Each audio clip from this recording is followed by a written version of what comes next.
ঠিক আছে ফ্ৰেন্ডস, তো আপনি প্ৰোডাক্ট ডেমনস্ট্ৰেশন দেখিলে প্ৰোডাক্টটো এক্সপ্লেইন কৰা, ঠিক আছে। তো ফ্ৰেন্ডস আমাৰ ইনকাম পটেনশিয়েলটো কি এইটো মই অলপ দেখাম। সব ফ্ৰেন্ডস আমাৰ বিজনেছটো 110টা কাণ্ট্ৰিত চলি আছে, হয় নহয়? সেইকাৰণে আমাৰ বিজনেছটো হয় ফ্ৰেন্ডস PBD, কাৰণ প্ৰত্যেকটা দেশৰ কাৰেন্সি বেলেগ বেলেগ, হয় নহয়? যেনেকৈ আমাৰ ইণ্ডিয়াত টকা বুলি কয়, আমেৰিকাত ডলাৰ বুলি কয়, হয় নহয়? ইউএনত ৰুবুল বুলি কয়। সেইকাৰণে এটা কমন ডিফিনেশ্যন ফেক্টৰ হ'ল PB। আমাৰ ইণ্ডিয়াত 1 PB = 100 টকা যদি আপুনি যিকোনো প্ৰডাক্ট পাৰ্চেছ কৰে তেতিয়াহ'লে আপুনি 1 PB পাব, ঠিক আছে। আৰু আমাৰ বিজনেছটোত অহাৰ পাছত যদি আপুনি যিকোনো প্ৰডাক্ট পাৰ্চেছ কৰে তাৰ 10% আপোনাক ডিছকাউণ্ট দিব, ঠিক আছে ফ্ৰেণ্ডছ। নাম্বাৰ 1। নাম্বাৰ 2, আপুনি আৰু 10% আপুনি পাব আপুনি যদি আপোনাৰ বিজনেছত কাষ্টমাৰ বনায়, পিচি বনায়, পিচিৰ ফালৰ পৰা আপুনি পিচিয়ে যদি প্ৰডাক্ট পাৰ্চেছ কৰে তেওঁৰ ফালৰ পৰা আপুনি 10% ডিছকাউণ্ট পাব, ঠিক আছে। আৰু আমাৰ পাৰফৰ্মেন্স ইণ্ডাষ্ট্ৰী 3 to 21%, এটা আপোনাৰ পাৰফৰ্মেন্স দিব, ঠিক আছে। নাম্বাৰ 4, আপোনাৰ লিডাৰশ্বিপ কমিশ্যন দিব, লিডাৰশ্বিপ কমিশ্যন। এবাৰ আপুনি যদি বিজনেছত আহি 200 PB কৰে তেতিয়াহ'লে আপোনাৰ 3% পাৰফৰ্মেন্স ইনচেন্টিভ দিব। আপুনি যদি 100 PB কৰে তেতিয়াহ'লে আপোনাক দিয়া হ'ব 6%। আপুনি যদি 1200 PB কৰে তেতিয়াহ'লে আপোনাক দিয়া হ'ব 9%, ঠিক আছে। আপুনি যদি 2400 PB কৰে তেতিয়াহ'লে আপোনাক দিয়া হ'ব 12%, ঠিক আছে ফ্ৰেণ্ডছ। আপুনি যদি 4000 PB কৰে তেতিয়াহ'লে আপোনাক দিয়া হ'ব 15%। আপুনি যদি 7000 PB কৰে আপোনাক দিয়া হ'ব 18%। আৰু আপুনি যদি 10000 PB কৰে তেতিয়াহ'লে আপোনাক দিয়া হ'ব 21% পাৰফৰ্মেন্স ইনচেন্টিভ, ঠিক আছে ফ্ৰেণ্ডছ। এইটো বুজি পালে? তো এবাৰ আপুনি ফৰ্মুলাটো বুজিলে ধৰিলোঁ মই। তো আপুনি বিজনেছটো কৰিবৰ কাৰণে আপুনি মানে ৰেডি হৈছে। ধৰক আপুনি ইয়াত তো আপুনি বিজনেছটোত অহাৰ কাৰণে আপোনাৰ এজন স্পনচাৰ থাকিব, কোনোবাৰ আপোনাৰ ID দি বা তেওঁৰ কোড নম্বৰ দি আপুনি জইন কৰিব, ঠিক আছে। তো জইন কৰাৰ কাৰণে আপোনাক একচুৱেলি লাগিব আপোনাৰ পান কাৰ্ড, আধাৰ কাৰ্ড, ইমেইল এড্ৰেছ আৰু একাউণ্ট ডিটেইলছ, ঠিক আছে। এইকেইটা দিয়াৰ পাছত আপোনাৰ জইনিং হৈ যাব, ঠিক আছে ফ্ৰেণ্ডছ। আৰু জইনিং কৰাৰ লগে লগে আপুনি MOA কৰ্পৰেশ্যন পাব। MOA কৰ্পৰেশ্যনে আপোনাৰ বিজনেছটো কৰাৰ কাৰণে ছাপোৰ্ট কৰিব, আপোনাক প্ৰডাক্ট দিব, ছাৰ্ভিচ দিব, আপোনাৰ হিচাপ কিতাপ দিব, ঠিক আছে ফ্ৰেণ্ডছ। আৰু ইপিনে পাই যাব BWW এডুকেশ্যন চিষ্টেম। BWW চিষ্টেমে আপোনাক শিকাব কেনেকৈ বিজনেছটো কৰিব পাৰে। সব ধৰণৰ সুবিধা আপুনি BWW পৰা এডুকেশ্যন চিষ্টেমৰ পৰা পাব, ঠিক আছে। তো আপুনি বিজনেছটোত অহাৰ লগে লগে আপুনি MOA কৰ্পৰেশ্যনে আপোনাক ছাপোৰ্ট কৰিছে, BWW চিষ্টেমে ছাপোৰ্ট কৰিছে আৰু আপোনাৰ লোকেল লিডাৰ তেওঁ ছাপোৰ্ট কৰিছে। তিনিজনে ছাপোৰ্ট কৰিলে হয়তো বিজনেছটো হ'ব পাৰে, নহয় জানো? তো এইবাৰ মই জাষ্ট আপোনাক দেখুৱাইছোঁ প্ৰথম মাহত আপুনি মই ধৰি লৈছোঁ ফৰ্মুলাটো বুজাৰ পাছত আপুনি 100 PB প্ৰডাক্ট পাৰ্চেছ কৰিছে, 100 PB প্ৰডাক্ট পাৰ্চেছ কৰি এইটো BB কিমান হ'ব? BB হ'ব আপোনাৰ বিজনেছ ভলিউম 10,000 টকা, ঠিক আছে ফ্ৰেণ্ডছ। 10,000 টকা হ'ব বিজনেছ ভলিউম BB। তো 10,000 টকাৰ প্ৰডাক্ট পাৰ্চেছ কৰিলে আপুনি 10% ডিছকাউণ্ট পাব। আৰু যদি BCৰ নামত 10,000 টকাৰ পাৰ্চেছ কৰে তেতিয়াহ'লে আৰু 10% আপোনাৰ একাউণ্টত আহিব। মিনিমাম 20% ডিছকাউণ্ট পাই যাব, ঠিক আছে।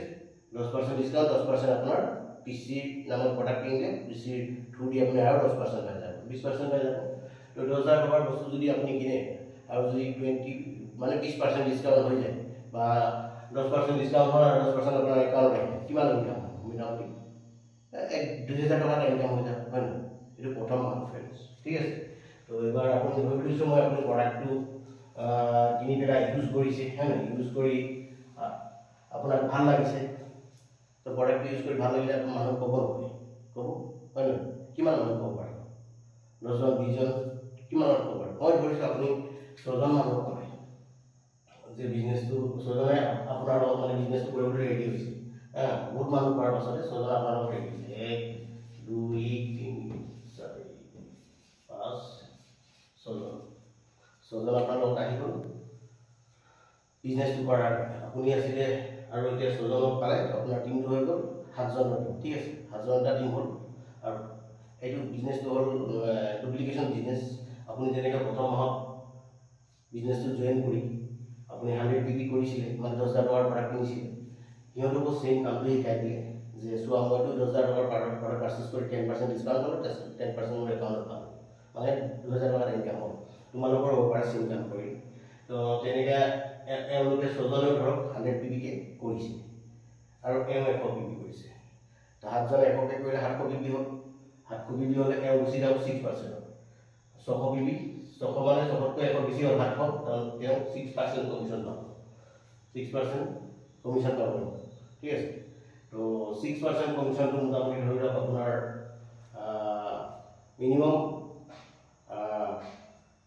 2-3-4 হাজাৰ টকা এটা কমিশ্যন হৈ যাব 4,000 টকা আপোনাৰ এটা ইনকাম আহি যাব ছেকেণ্ড মান্থ ঠিক আছে আৰু ইহঁতে প্ৰত্যেকে 100 বিক্ৰী কৰিছে ইহঁতে 2,000 টকাকৈ মানে এটা ইনকাম পাইছে ঠিক আছে এবাৰ থাৰ্ড মাহত মই ধৰি লৈছোঁ ইহঁতেও এজনে 4জনকে জইনিং কৰিছে 3-4 ঠিক আছে প্ৰত্যেকে এনেকৈ 4জনকে জইন কৰিছে তেনেহ'লে তেওঁ যদি 4জন জইন কৰিছে তেওঁলোকে কিমান 5জন এনেকৈ 6জনে যদি 4জনকে জইন কৰে কিমান 6-4 24 আৰু ইহঁতে 6জন 30জন আপোনাৰ ধৰক 31জনৰ টিম হ'ল হয় নহয় 31জনৰ টিম হ'ল প্ৰত্যেকে 100 পিবি কৰিছে কিমান পিবি হ'ব 3100 পিবি হ'ব মানে 3100 পিবি হ'লে আপুনি পাই যাব 12%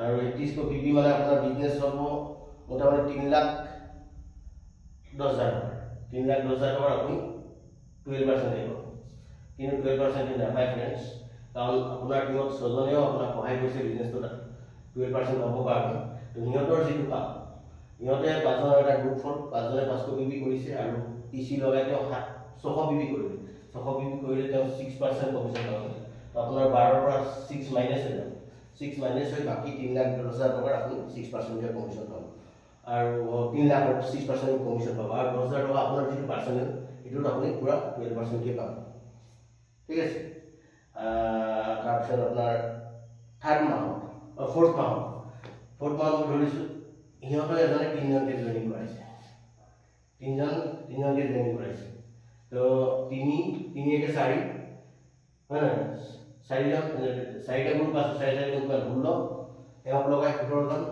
এটা গ্ৰুপত আপোনাৰ কিমানজন হ'ব 17জন আপোনাৰ এতিয়া গ্ৰুপ কেইটা আছে 6টা হয় 6টা গ্ৰুপত 17কে হ'লে কিমান 6-17 102 হয় নহয় প্লাছ আপুনি আছে 103জনৰ গ্ৰুপ হ'ল প্ৰত্যেকে 100 পিবি কৰিছে তেওঁৰ কিমান পিবি হ'ব 103জনৰ 10,300 পিবি হাইষ্ট 10,000 পিবি আপুনি 21%কে পাব হয় নহয় আৰু সিহঁতৰ 17জন গ্ৰুপ সিহঁতেও 17জন মানে 9% সিহঁতেও কমিশ্যন পাব প্ৰত্যেকটা গ্ৰুপে তো আপোনাৰ 21ৰ পৰা 9 মাইনাছ হৈ যাব 9 মাইনাছ হ'লে আপুনি 12%কে পাব আৰু আপোনাৰ বিজনেছ কিমান টকাৰ হ'ব 10,000 পিবি মানে 10 লাখ টকাৰ বিজনেছ হ'ব আৰু 10 লাখ টকাৰ আপুনি 21%কে পাব লাগে কিন্তু 21%কে নাপায় যিহেতু গ্ৰুপে আছে গ্ৰুপেও কাম কৰিছে সেইকাৰণে সিহঁতেও 12% কৈছে 12% 9% মাইনাছ হ'ব 21ৰ পৰা 9 মাইনাছ হ'লে আপুনি 12%কে 10 লাখ টকাৰ কমিশ্যন আপুনি পাই যাব ঠিক আছে আৰু সিহঁতেও